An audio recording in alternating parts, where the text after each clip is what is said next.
हमारे पिछले वीडियो में हमने जो है शुरुआत करी थी कि हमें कॉन्स्टिट्यूशन की क्यों जरूरत होती है, उस टॉपिक आगे बढ़ते हैं। एक और इम्पोर्टेंट फंक्शन जो कॉन्स्टिट्यूशन प्ले करता है डेमोक्रेसी के अंदर, वो ये है कि जो डोमिनेंट ग्रुप्स होते हैं वो अपनी पावर का बहुत ज्यादा दूसरों के प्रति या दूसरों के खिलाफ इस्तेमाल ना करें। यानी वो लोग जो कम पावरफुल हैं, जो कम ताकत वाले ग्रुप्स होते हैं, उनके ऊपर डोमिनेंट ग्रुप्स जो हैं वो अपनी ज्यादा ओवर पावर ना हो जाए। अभी यहाँ पर अगेन एक ऐसी स्टोरी के एग्जाम्पल से आपको समझाया जा रहा है जो ऐसी स्टोरी आपने अभी क्लासरूम में देखी थी। गेम का पीरियड शुरू हो गया तो गर्ल्स जो है वो बास्केटबॉल खेलना चाह रही हैं फॉर अ चेंज, लेकिन लड़के क्या खेलना चाह रहे हैं? क्रिकेट। अब टीचर ने डिसाइड किया कि वो जो है प्रॉब्लम को सेटल डाउन करती हैं एक हैंड शो से। तो लड़कियां कम थी क्लास में, तो हुआ क्या, क्लास में बॉयज ज्यादा थे तो लड़के जीत गए, क्योंकि उनकी अगर हैंड रेज करेंगे तो मेजॉरिटी बॉयज की थी। तो लड़कियां जो है आपस में कंप्लेन कर रही हैं कि हमेशा हमें वही करना पड़ता है जो बॉयज कहते हैं, क्योंकि बॉयज मेजॉरिटी में है। तो दूसरी लड़की कहती है कि मैम को कुछ और तरीका सोचना चाहिए डिसीजंस लेने के लिए, हमारी भी जो इच्छाएं हैं उन्हें भी तो सुनना चाहिए। इस तरह की जो अनहेल्दी सिचुएशंस हैं ये डेमोक्रेटिक सोसाइटीज में भी होती हैं, जहां पर एक मेजॉरिटी जो है वो लगातार अपने डिसीजंस को फोर्स करती रहती है, जिसमें वो माइनॉरिटीज पे ज्यादा ध्यान नहीं देती, उन्हें छोड़ देती है या उनके इंटरेस्ट के खिलाफ काम करती है। तो जैसा हमारा ये जो स्टोरी थी इससे पता चलता है कि हर सोसाइटी जो है इस तरह की जो टायरनी है मेजॉरिटी की, उसका शिकार है। कॉन्स्टिट्यूशन जो है जनरली रूल्स बनाता है कि माइनॉरिटी जो है उनको भी जो है किसी भी चीज से बाहर ना रखा जाए, जो कि सब मेजॉरिटी के लोगों को जिस तरह से अवेलेबल है उस तरह से माइनॉरिटी को भी अवेलेबल होना चाहिए। एक और रीजन कि कॉन्स्टिट्यूशन जो है वो क्यों प्रिवेंट करता है इस तरह की डोमिनेशन को, इस तरह की टायरनी को मेजॉरिटी जो करती है माइनॉरिटी के ऊपर, ये हम रेफर कर सकते हैं कि एक कम्युनिटी जो है वो दूसरे कम्युनिटी को डोमिनेट करती है। जैसे इंटर कम्युनिटी डोमिनेशन हो गया, या मेंबर्स जो एक कम्युनिटी के हैं वो दूसरे को पे डोमिनेट कर रहे हैं सेम कम्युनिटी के अंदर, इंट्रा कम्युनिटी डोमिनेशन जिसे कहते हैं। थर्ड रीजन जो बताया गया है कि हमें कॉन्स्टिट्यूशन क्यों चाहिए, वो है कि हमें अपने आप को खुद से बचाने के लिए। थोड़ा सा अजीब सा लग रहा है सुनने में, लेकिन इसका मतलब है कि कई बार हम लोग ऐसा सोचते हैं इस मुद्दे के ऊपर जो शायद हमारे अपने खुद के जो बड़े बड़े इंटरेस्ट हैं उसके खिलाफ जाता है, और कॉन्स्टिट्यूशन यही हमें गार्ड करने में मदद करता है। अब जैसे इसको समझने के लिए अगेन एक स्टोरी बोर्ड देखते हैं। शबनम जो है वो थोड़ा सा परेशान है क्योंकि उसको एक डिसीजन लेना है। अभी उसके 2 चैप्टर्स बचे हैं रिवाइज करने के लिए कल के टेस्ट के लिए, लेकिन अभी उसका एक फेवरेट टीवी प्रोग्राम आ रहा है, उसको देखने का बहुत मन है, लेकिन अगर वो उसको देखती है तो फिर वो रिवीजन पूरा नहीं कर पाएगी। तो उसकी जो पेरेंट्स है वो बोलते हैं कि तुम इतनी चिंतित क्यों दिख रही हो? तो वो बोलती है कि मैं ये टीवी प्रोग्राम देखना चाहती हूँ पर मेरा टेस्ट भी है। अगर आप सब टीवी देख रहे हैं तो मेरे को भी मन कर रहा है देखने का। तो मेरे पास आइडिया है कि अगर कोई ना देखे आज टीवी तो मेरा भी मन नहीं करेगा। सेम वे कॉन्स्टिट्यूशन जो है हमें हेल्प करता है, कुछ प्रोटेक्ट करता है कुछ ऐसे डिसीजन से जो हम लें, और शायद उसका दूसरों पे जो है बड़े प्रिंसिपल्स पे अगर देखा जाए तो बुरा असर पड़ सकता है जिसपे कंट्री को विश्वास है। जैसे कि एग्जाम्पल के लिए बहुत से लोग जो डेमोक्रेसी में रहते हैं वो ये मानते हैं कि जो पार्टी पॉलिटिक्स है वो बहुत ज्यादा क्रिमिनस हो गई है और हमें एक स्ट्रॉन्ग डिक्टेटर की जरूरत है इसको सही करने के लिए। अब इस इमोशन के बहते वो ये नहीं रियलाइज करते कि लॉन्ग रन में डिक्टेटर रूल जो है उनके इंटरेस्ट के खुद के खिलाफ भी जा सकता है।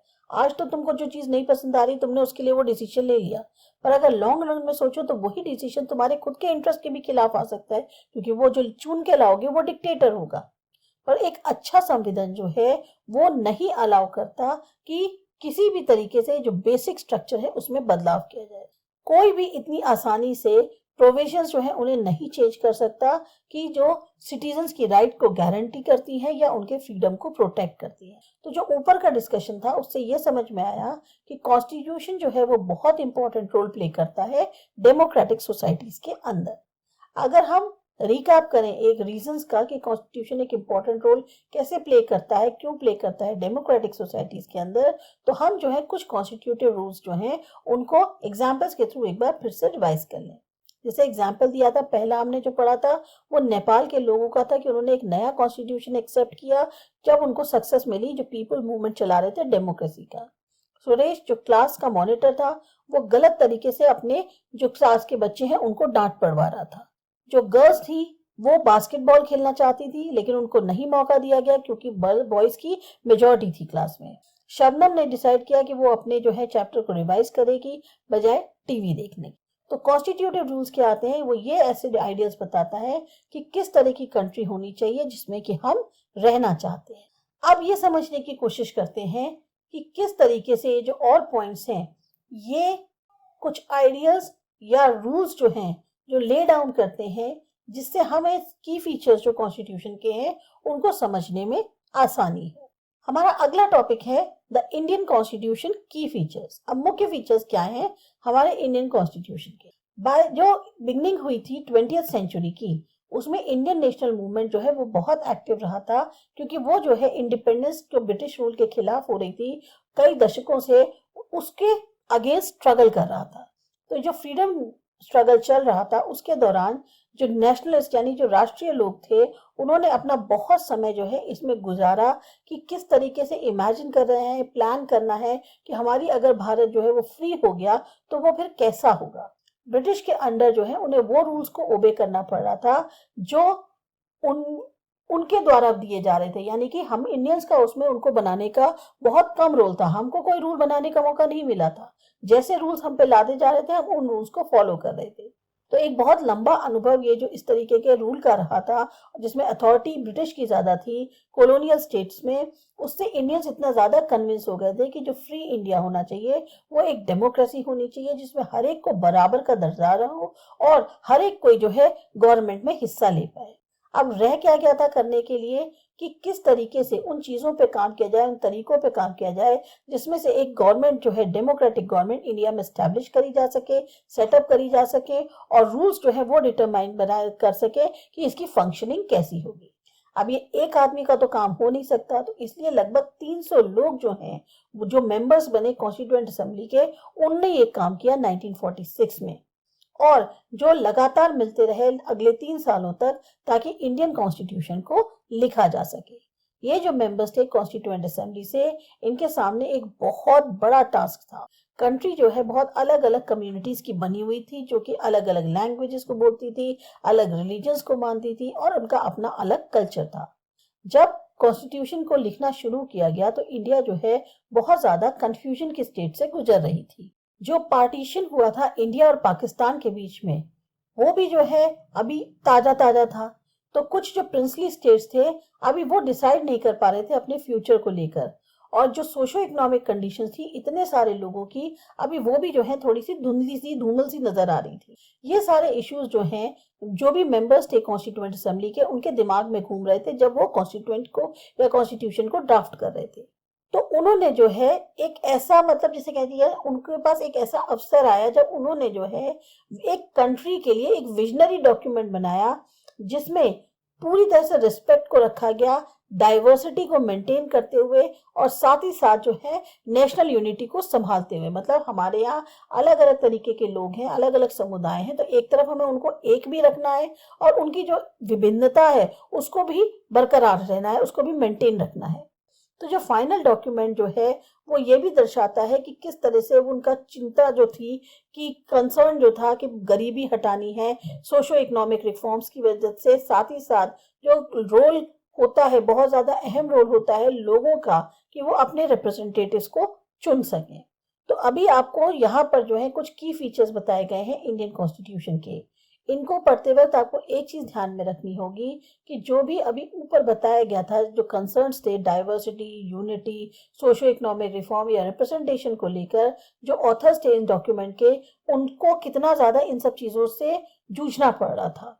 तो आप ये समझने की कोशिश करें वो तरीके जिसमें उन्होंने इन सब कंसर्न्स को बैलेंस करने की कोशिश करी। उनका एक कमिटमेंट था कि वो इंडिपेंडेंट इंडिया को एक बहुत ही स्ट्रॉन्ग और डेमोक्रेटिक सोसाइटी में ट्रांसफॉर्म कर देंगे। तो सबसे पहला जो आता है वो है फेडरलिज्म। फेडरलिज्म का मतलब क्या हुआ? एग्जिस्टेंस एक या एक से ज्यादा लेवल जो गवर्नमेंट का होता है उसका कंट्री के अंदर। हमारे यहाँ इंडिया में गवर्नमेंट जो है स्टेट लेवल पे भी है और सेंटर पे भी। पंचायती राज हमारा थर्ड टियर माना जाता है गवर्नमेंट का, और इसके बारे में आपने जो है क्लास 6 में पढ़ा भी होगा। अब हमें देखना था कि फंक्शनिंग जो स्टेट गवर्नमेंट की है वो कैसी है, जिसके बारे में हमने अगेन पढ़ लिया क्लास 7 की बुक में। और अब हम पढ़ेंगे ज्यादा से ज्यादा सेंट्रल गवर्नमेंट के बारे में।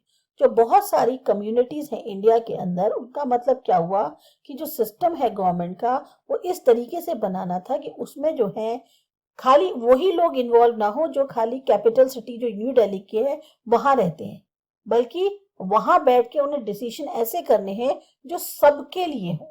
इसके बावजूद बहुत जरूरी था कि एक ऐसा लेवल ऑफ गवर्नमेंट हो स्टेट्स के अंदर ताकि जो डिसीजंस हैं वो एक पर्टिकुलर एरिया के लिए लिए जा सके। हर एक स्टेट जो इंडिया के अंदर है वो अपनी ऑटोनॉमी इंजॉय करता था पावर्स को करने में कुछ मुद्दों पे लेके। जैसे सब्जेक्ट्स जो नेशनल कंसर्न की है उसमें जो है जरूरी है कि हर स्टेट जो है वो लॉज को फॉलो करें जो सेंट्रल गवर्नमेंट द्वारा बनाई गई है। अब कॉन्स्टिट्यूशन में जो है ऐसी डिटेल दी गई है उन मुद्दों को लेकर कि हर टीयर जो गवर्नमेंट का है वो लॉज बना सकता है। इसके अलावा कॉन्स्टिट्यूशन ये भी स्पेसिफाई करता है कि कहाँ हर टीयर गवर्नमेंट का जो है वो उसे पैसा मिल सकता है काम का जो वो कर रहा है। फेडरलिज्म में जो स्टेट्स हैं वो खाली एजेंट्स नहीं होते फेडरल गवर्नमेंट के लिए, बल्कि वो जो है अथॉरिटी कर एक तरह से उनको मिलती है कॉन्स्टिट्यूशन से भी।